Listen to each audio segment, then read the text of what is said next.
School में जब तुम मुझे क्लास बंक करते देख मुझे हक से डांटते, तो मुझे तुम्हारी डांट बहुत अच्छी लगती। तुम्हारी डांट सुनने के लिए मैं जानबूझकर ऐसी हरकतें करती। जब भी तुम हमारे घर आते, तो मैं तुमसे बात करने का बहाना ढूंढती, पर मेरे प्यार से बेखबर तुम हमेशा हमारे मध्य एक मर्यादा की लकीर खींच देते। स्टोर रूम की सफाई करते हुए अचानक मेरी नज़र वहां शेल्फ में रखी पुरानी एल्बम्स पर पड़ गई। ना जाने कितनी बार देखा होगा यादों से भरे इन एल्बम्स को मैंने, किंतु हर बार उसे देखने को मन ऐसे लालायित हो जाता है जैसे पहली बार देख रही हूँ। सफाई को दरकिनार कर मैं वहीं बैठ एल्बम देखने लगी। परिवार, बचपन, दोस्त सहेलियों के साथ स्कूल कॉलेज की खूबसूरत यादों का अनमोल संग्रह था उन एल्बम्स में। उन्हीं तस्वीरों में कुछ तस्वीरें मेरी और तुम्हारी भी थीं। तुम्हारी तस्वीर देखते देखते मैं भी स्कूल के दिनों में विचरण करने लगी। तुम मेरे पापा के अजीज मित्र के बेटे थे। हम एक साथ एक ही स्कूल पढ़ते थे। तुम मुझसे 1 साल सीनियर थे। पता नहीं तुम्हारे व्यक्तित्व में क्या कशिश थी कि मैं मन ही मन तुमसे प्यार करने लगी। स्कूल में जब तुम मुझे क्लास बंक करते देख मुझे हक से डांटते, तो मुझे तुम्हारी डांट बहुत अच्छी लगती। तुम्हारी डांट सुनने के लिए मैं जानबूझकर ऐसी हरकतें करती। जब भी तुम हमारे घर आते, तो मैं तुमसे बात करने का बहाना ढूंढती, पर मेरे प्यार से बेखबर तुम हमेशा हमारे मध्य एक मर्यादा की लकीर खींच देते। मुझे समझ नहीं आता था कि क्या तुमने कभी मेरे दिल और आंखों की भाषा पढ़ी नहीं या फिर पढ़ना नहीं चाहते थे। मैं जितना तुम्हारे नज़दीक आने का प्रयास करती, तुम उतनी ही दूर चले जाते। मुझे बहुत बुरा लगता। इसी आंख मिचौली में बीतते वक्त के साथ तुम्हारा प्यार मेरे दिल में और गहरा हो गया। कॉलेज के बाद हम अपने जीवन के नए अध्याय को पूर्ण करने में व्यस्त हो गए। तुम शहर से बाहर चले गए थे। वक्त अपनी लय में बह रहा था। घर में अब मेरे विवाह की बातें होने लगी थीं, पर मेरे हृदय पर तो तुम्हारा एक छत्र राज था। इससे पहले कि मैं तुमसे अपने एक तरफा प्यार का इजहार कर पाती, पापा ने मेरा रिश्ता अपने किसी मित्र के बेटे के साथ तय कर दिया। मैं बहुत रोई, गिड़गिड़ाई, शादी के लिए मना भी किया, किंतु सब निष्फल। मैं बस अब शादी से पहले एक बार तुमसे मिलकर अपने प्यार का इजहार करना चाहती थी। तुम्हें जी भरकर देखना चाहती थी और तुम्हारे गले लगकर जी भर के रोकर अपना दिल हल्का करना चाहती थी। उस दिन जब मैं तुमसे मिलने आई थी, तो तुम्हें देखते ही तुम्हारे गले लगकर रोने लगी और रोते रोते इजहारे इश्क भी कर दिया। मेरी बात सुनकर तुम जोर जोर से हंसने लगे। तुम्हारी हंसी पर मुझे बहुत गुस्सा आया। तुम बड़े प्यार से मेरे आंसू पोंछते हुए बोले, अभी तक नहीं समझी। पगली, लगता है तुमने कार्ड पर नाम ध्यान से नहीं पढ़ा। आरोही संग आदित्य, आदि आदि। बोलते बोलते प्यार तुम मेरा नाम आदित्य भूल गई। अरे हमारे मम्मी पापा हमारे मन की बात जानते थे। इसका मतलब तुम, हाँ आरोही, तुम्हारा प्यार एक तरफा नहीं है, पर मैं तुम्हारे पापा का विश्वास नहीं तोड़ना चाहता था, इसलिए चुप रहा। तो फिर अब तैयार हो तुम मिसेज आदित्य बनने के लिए, कहकर तुमने शरारत भरी नजरों से देखा, तो मैंने शर्मा कर तुम्हारे दिल पर अपना सिर छुपा लिया था। वर्षों बाद आज भी जब उस दिन के विषय में सोचती हूँ, तो चेहरे पर तुम्हारे प्यार की लालिमा छा जाती है। कल तक तो कैसे चमक रहे थे, पर मैं इनका करूंगी भी क्या।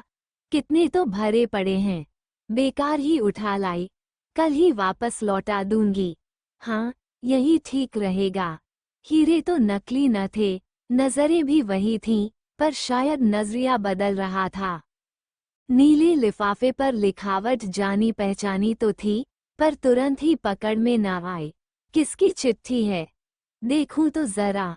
उत्सुकता के साथ बिमला ने झट से पत्र खोला और पढ़ने लगी। अरे, ये तो बिट्टी की है। अपनी बिट्टो की। हर्षित विस्मित भावों से वह जल्दी जल्दी शब्दों से गुजरने लगी। आरंभिक शिष्टाचार के बाद बिट्टी के आने का समाचार था। जिज जी, मेरी टीचर्स ट्रेनिंग है, वहाँ 15-20 दिन तुम्हारे साथ ही रहूंगी। तुम स्टेशन आने का कष्ट न करना, मैं स्वयं ही पहुँच जाऊंगी। कष्ट? कष्ट कैसा री? बरसों बाद बिटिया सी बहन आ रही थी। आनंद अतिरेक से बिमला पगला सी गई, लगा जैसे युगों बाद मिलना होगा बिट्टी से। बिट्टी ब्याह कर गई तो मन हुलसता था उससे मिलने को, पर पिता की हठधर्मी के आगे उसकी एक न चली। बिट्टी से संबंध जोड़कर पूरे परिवार से संबंध तोड़ने का साहस बिमला में न था, सो दिल की बात दिल ही में ही रह गई। 4 भाई बहनों में बिमला बड़ी और बिट्टी सबसे छोटी थी। यूं तो वो घर भर की दुलारी थी, पर मनमर्जी का ब्याह करते ही वो सबसे दूर हो गई।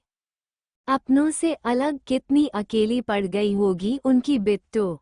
फिर बिरादरी से बाहर ब्याह निभाना कोई हंसी खेलती था नहीं। मायके का साथ और धन सामर्थ्य भी बहुत मायने रखता है वैवाहिक संबंधों में। मिला ही क्या होगा उस मास्टर से उसे। बरस बीत गए, कोई संतान भी नहीं हुई। तिस पर अब ये टीचई की तैयारी।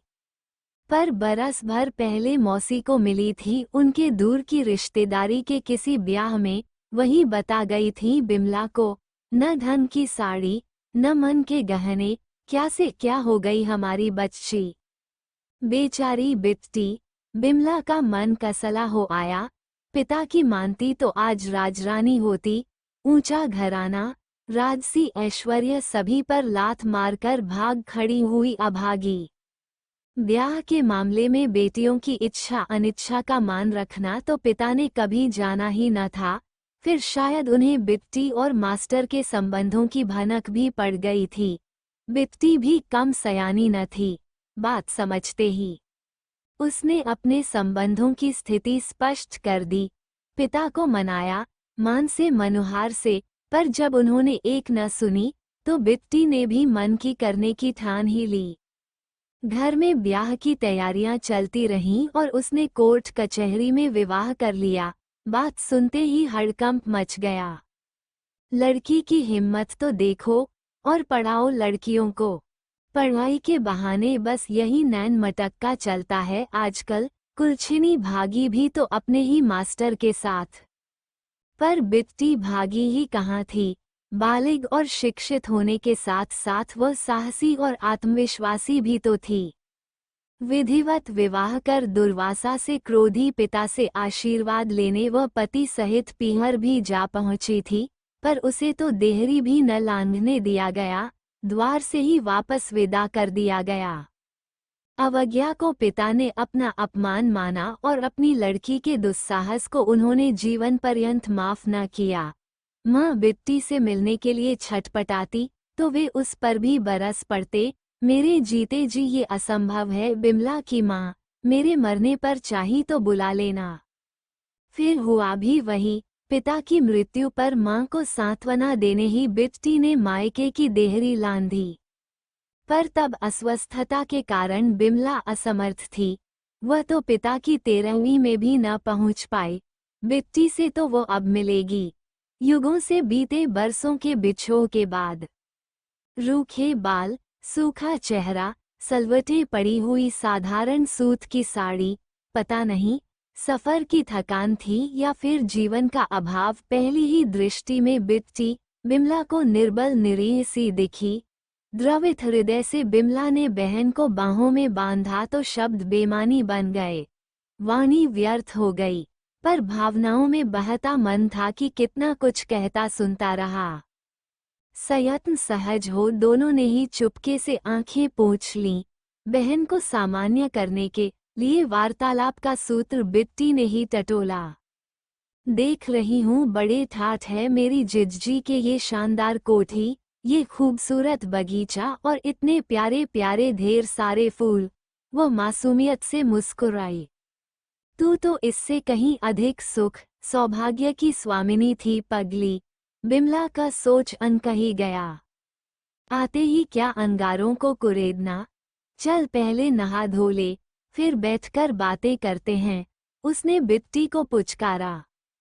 गीले बालों के नीचे तौलिया डालें। बिट्टी बिल्कुल बच्ची सी दिख रही थी, नन्ही निर्मल सी। बीते बरस उसे जैसे अनछुआ ही छोड़ गए थे। बिमला अपलक निर्निमेष उसे निहारती ही रह गई। फल, मेवे, मिठाइयाँ व नमकीन सब लाकर रख दिया बिट्टी के सामने। बिमला बरसों की साध जैसे पहले दिन ही पूरी कर देना चाहती थी। और सुना, कैसे हैं तेरे मास्टर जी? हाय जिज्जी, तुम अभी भी उन्हें मास्टर ही समझती हो क्या? वे तो अब प्रोफेसर हो गए हैं, विश्वविद्यालय में वनस्पति विज्ञान पढ़ाते हैं। चलो, उन्होंने तो तरक्की कर ली, पर तू क्यों वहीं की वहीं है? मेरा मतलब है, कोई बाल गोपाल प्रेम वेम तो करते हैं न तुझसे? बिमला से तो जैसे पूछे बिन रहा ही न गया। तुम भी जिज्जी कहाँ की कहाँ जोड़ देती हो। बिट्टी के कपाल रक्तिम हो उठे। देख तो रही हो देश की आबादी। हाँ हाँ, क्यों नहीं। जनसंख्या कम रखने का ठेका तो तुम्ही दोनों ने ले लिया है शायद। अरे तू कुछ खा क्यों नहीं रही? सुंदर ओ सुंदर, चाय और दे जा, ये कुछ ठंडी लग रही है। मान मनोहारों के बीच बतकही भी चलती रही। जीजू कब तक लौटेंगे जिज्जी? उनकी भली पूछी। अभी कल ही 3 निकले हैं अपने बिजनेस ट्रिप पर। एक पैर वॉशिंगटन में होगा तो दूसरा शिकागो में। वापसी में फ्रैंकफर्ट भी जाना है। एक आध दिन मुंबई भी रुकना पड़े शायद। अब गए हैं तो 15-20 दिन की छुट्टी ही समझ। जिज्जी, जीजू की इतनी लंबी लंबी यात्राएं, बच्चे हॉस्टल में, इतना बड़ा घर, अकेले अकेले तुम बोर नहीं होती क्या? होती थी, खूब होती थी। बच्चों ने घर छोड़ा तो पगला सी गई थी, पर भर को बिमला जैसे कहीं और पहुंच गई। पर फिर तुरंत ही संभल कर सप्रयास शुरुआत मुस्कान भी ओढ़ ली। अब तो अकेलेपन की आदत सी हो गई है। यूं समझ, सच से समझौता कर ऐश कर रही हूँ। हाँ हाँ, क्यों नहीं, वो तो दिख ही रहा है। खुशियों में खासी गोल मटोल हो गई हो। बिट्टी के छेड़ने पर दोनों बहनें एक साथ खिलखिला उठी। चाय नाश्ता चल ही रहा था कि नीलेश का फोन भी आ गया। पति से बतियाती बिट्टी किसी नवोड़ा सी लजा सकुचा रही थी। बिमला ने कंखियों में निहारा। कैसा प्रेमलाप चल रहा है? सहसा ही अंतस में उठी ईर्ष्या की एक हिलो स्वयं बिमला को हतप्रभ कर गई। मैं तो बस। तुरंत ही उसने अपने आप को धिक्कारा लताड़ा। अगले दिन से ही बिट्टी अपनी दिनचर्या में व्यस्त हो गई। स्कूल आना जाना, पाठ्यक्रम तैयार करना, कॉपियां जांचना। शाम को चाय के प्याले के साथ बाहर बगीचे में जा बैठती तो बस उठने का नाम ही न लेती। बिमला घूमने चलने को कहती, शॉपिंग को उकसाती तो वह बात बनाने लग जाती। हाय जिज्जी, ये सुंदर सा बगीचा, ये सोंधी सोंधी मिट्टी की खुशबू, ये प्यारे प्यारे पुष्प, इन्हें छोड़कर घूमने को जाएं, वो भी हाट बाजार करने। नहीं नहीं जिज्जी, ऐसी बेरहम तो न बनो। पर एक दिन बिमला ने उसकी एक न सुनी। घेर घार कर उसे बाजार ले ही गई। दीदी द्वारा जबरदस्ती साड़ी दिलवाने पर सिल्क की उस साड़ी के दाम सुनते ही बिट्टी सकते में आ गई। बाप रे बाप, इतनी महंगी साड़ी, और फिर डाइक्लीन करवाने का झंझट अलग। ना बाबा ना, फिर मैं पहनूंगी भी कहाँ? अपने को तो बस कल्फ लगी सूती साड़ी ही जमती है। फिर बिमला का मन रखने के लिए उसने जल्दी जल्दी कोटा की 2 सूती साड़ियाँ छांट लीं, मानो कोई बहुत बड़ा काम निबटाया हो। जिज्जी, मेरी अच्छी जिज्जी, प्लीज यही दिलवा दो ना। अजब अनोखी है लड़की, मैं खरीदवा रही हूँ, फिर भी नहीं। सिल्क की तरफ निहारना भी नहीं। बिमला का बड़ा मन था बिट्टी को किटी पार्टी में ले जाने का, अपनी सखियों सहेलियों से मिलवाने का, पर अनिता प्रसंग याद आते ही वो सहम कर अपनी सोच स्थगित कर देती। बात भले ही सारा शहर जानता हो, पर बहन के सामने भेव खुला तो कैसी भद्दा होगी, इस विचार से ही बिमला व्यथित हो जाती। नहीं नहीं, बिट्टी को किसी से भी मिलवाना ठीक न होगा। बिमला अभी ऊहापोह से उबरी ही थी कि बिट्टी के लिए किसी पार्टी का आमंत्रण आन पहुंचा। स्वयं वंदना और शीला चलकर आई थीं निमंत्रण देने। वे क्यों न आती। बिट्टी आखिर बड़े साहब की साली थी और चापलूसी करना किटी कल्चर जो ठहरा। निमंत्रण इतना मान मनोहार भरा था कि बिट्टी भी समय निकालने का आश्वासन दे बैठी। फिर बिमला किस मुंह से इनकार करती। धड़कते दिल से डरते डरते ही पहुंची थी बिमला उस पार्टी में। आरंभिक हाय हेलो के बाद बातों का बाजार गर्म हो गया। गहनों कपड़ों पर टिप्पणियां हुई, नए फैशन की चर्चाएं चली, ठहाके कह कहे होने लगे। कुछ चुटकियां, कुछ कटाक्ष, कुछ भूमिकाएं, कुछ बेबाकी, और शाम आते न आते जिस बात को सारा शहर जानता था उसे बिट्टी भी जान गई। पहले तो संस्तब्ध सकपकाई सिहरती बिमला बिट्टी से नजरें चुराती रही, फिर कटुता और विद्रूप से मन ही मन मुस्कुराते सहज निष्प्रिय भी बन गई। जो सच है, जिसे दुनिया जानती है, उसे बिट्टी भी जान गई, तो क्या बुरा हुआ। अब बिट्टी को चैन कहाँ। घर पहुंचकर हिचकते झिझकते उसने इस विषय में पूछा तो बिमला उदास सी हो गई। बिना आग के धुआं उठता है क्या। पर ये सब आप सहती कैसे हैं। आखिर क्यों।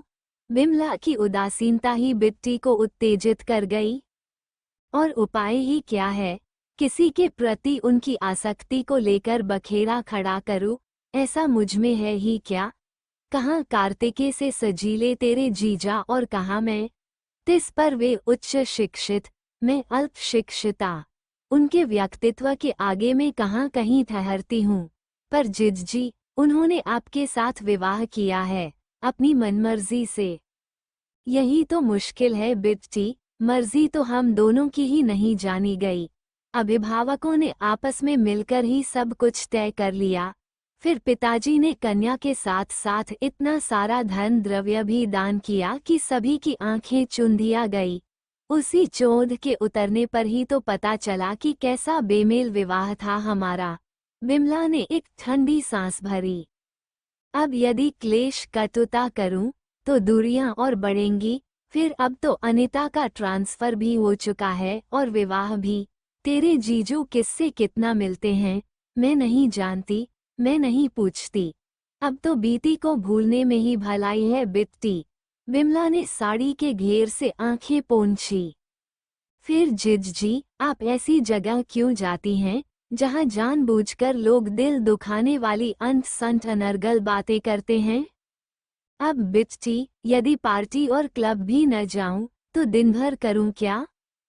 करने को तो कितने ही काम है जिजी। हाँ हाँ, कर ले ठिठोली, तेरे जैसी पढ़ी लिखी भी नहीं जो कहीं दफ्तर जाना ही शुरू कर दूं। हाय जिजी, मैं क्या इतनी बुरी हूं कि आपके साथ यूं हंसी ठट्ठा करूंगी। सच जिजी, दफ्तर जाना ही सब कुछ थोड़े ही होता है। घर बैठे बैठे ही मन को रमाने के लिए बहुत कुछ किया जा सकता है। रहने दे बिट्टी, रहने दे, जो तन लागे सो ही जाने। बिमला रुआंसी हो गई। मैं समझती हूँ जिजी, बिट्टी ने पीछे से आकर बहन को कोमलता से बाहों में घेर लिया। तभी तो कहती हूँ, ऐसी जगह जाने से क्या लाभ जहाँ दर्द बढ़ता नहीं बल्कि बढ़ता हो। आप अपनी दिनचर्या बदलकर तो देखिए। सुबह सवेरे लंबी सैर पर निकल जाएं, जीजू को साथ चलने के लिए उकसाइए, बागवानी करिए। पेड़ पौधों को दिन दिन बढ़ते देखने का आनंद भी अनोखा होता है। निठले नौकरों को निकालकर चाय नाश्ता खुद बनाइए। कभी महाराज को एक तरफ करके जीजू के लिए खुद पकाइए। 4 अनपढ़ों को इकट्ठा कर अक्षर ज्ञान दीजिए।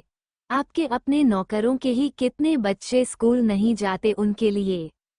रहने दें, ये सब तो कहने की बातें हैं। सिर्फ कहने की नहीं, सब करने की भी बातें हैं जिजी। इसका चस्का न लग जाए तो कहिएगा, किटी फिटी सब भूल जाएंगी। कहाँ तो बिमला ने सोचा था बेचारी बिट्टी की सहायता करूंगी, उसका सहारा बनूंगी। कहाँ स्वयं बेचारी बन संवेदना और सहानुभूति की पात्र बन बैठी थी। जब तब बिट्टी उसे कुछ न कुछ सिखाती समझाती रहती। क्यों नहीं, उम्र का पढ़ाई लिखाई से क्या लेना देना। वैसे भी ऐसी कौन सी उम्र हो गई है आपकी, 40 से कुछ कम की ही होंगी। आत्मविश्वासी बनिए, आत्मविश्वासी। आजकल आत्मविश्वास ही असली सौंदर्य है। नया पुराना भूलकर जीजू नए सिरे से लट्टू न हो जाएं, तो शर्त रही। 15-20 दिनों की अवधि में ही मास्टर जी के 3 गुलाबी लिफाफे आ चुके थे, जिन्हें खोलने की उत्सुकता में ही बिट्टी लाल अबीर हो जाती, पढ़ते पढ़ते अपने आप में खो जाती। फिर सामने बड़ी बहन की उपस्थिति का भान होते ही सकपकाकर सफाई सी देती। वो क्या है, फोन नहीं है न उधर हमारे घर। बिमला को बिट्टी के शब्दों में सहानुभूति की गंध आती। हो भी क्यों ना, पत्र, वो भी प्रेम पत्र, शब्दों अक्षरों से रचा रोमानी तिलिस्मा। विवाहिता होते हुए भी यह सुख उसके लिए वर्जित क्यों था। आखिर बिट्टी के जाने का दिन भी आ पहुंचा, पर महेश वापस घर न पहुंचा। स्वदेश पहुंचकर भी मुंबई में अटका पड़ा था। माना काम जरूरी थे, पर कोशिश करता तो क्या बिट्टी से न मिल लेता। कितना मान होता बिट्टी के सामने, पर नहीं। लाचारी और अपमान से बिमला का अंतर द्रवित हो उठा। हर ओर बस धूल के बवंडर, धुएं के गुबार। इस अंतर्मुखी आक्रोश से बिमला का दम घुटकर रह जाता। यदि बिमला इसे बाहर खदेड़ने का उपाय न अपनाती, उपाय भी उसका जांचा परखा और आत्मा अन्वेषित। बिट्टी को खींच खांची कर वो मगनलाल जौहरी के शोरूम पर ले आए। चल, अब पसंद कर भी और करवा भी, उसने बिट्टी को आदेश दिया। बिट्टी भी बहन का मन रखने के लिए यूं ही देख रही थी, बेमन से। पर बिमला, वो तो इन गहने को निहारने परखने में मजे से घंटों निकाल सकती थी। जौहरी भी पुरानी पहचान का था। खोल खोलकर उसने लाल मखमली डिब्बों के ढेर लगा दिए। अब बोल कौन सा लेगी, बिट्टी ने बेजारी सा मुंह बनाया तो बिमला चकराई। कोई पसंद नहीं। नहीं, जिज्जी सब अच्छे हैं, सब, पर मैंने बताया था ना, मैं ये सब पहनती ही नहीं। फिर इन सबको संभालने के लिए मेरे पास न तिजोरी है, न लॉकर। तू भी बस एक ही नमूना है। झुंझलाती बिमला ने दबे शब्दों में दांत पीसे। तभी एक नए खुले डिब्बे ने बिमला को बांध लिया। बिट्टी, ये देख, उसने बहन को पुचकारा। आप देखो जिज्जी, मैं बस अभी आए 2 मिनट में। कहते कहते वो सड़क पार कर सामने वाले पुस्तक भंडार में घुस गई। दुकानदार ग्राहक का आकर्षण भांप चुका था। वही डिब्बा खोलकर उसने बिमला के सामने सजा दिया। शुद्ध हीरे हैं, बारीक काम, डिजाइनर सेट, एक ही पीस। एक बार तो बिमला उठी भी, पर हीरों की चुंबकीय शक्ति उसे खींच रही थी। ले ही लूं क्या, सुंदर तो हैं, पर महंगे भी कम नहीं। एकदम ही वो कुछ निश्चय न कर पाई, पर दुकानदार ने तुरंत ही अपना निर्णय सुना दिया। घर की बात है, ले जाइए, पैसे आते रहेंगे। ओम भैया, जरा ये पैक करवा दीजिए। हीरों की चोंध ने आक्रोश के उफान को हर लिया। बिमला शांतचित घर लौटी। फल, मेवे, मिठाई, नमकीन और रास्ते का खाना पीना। बिट्टी ना करती रही, पर बिमला ने सब कुछ बंधवा दिया। तुम भी जिज्जी, बस।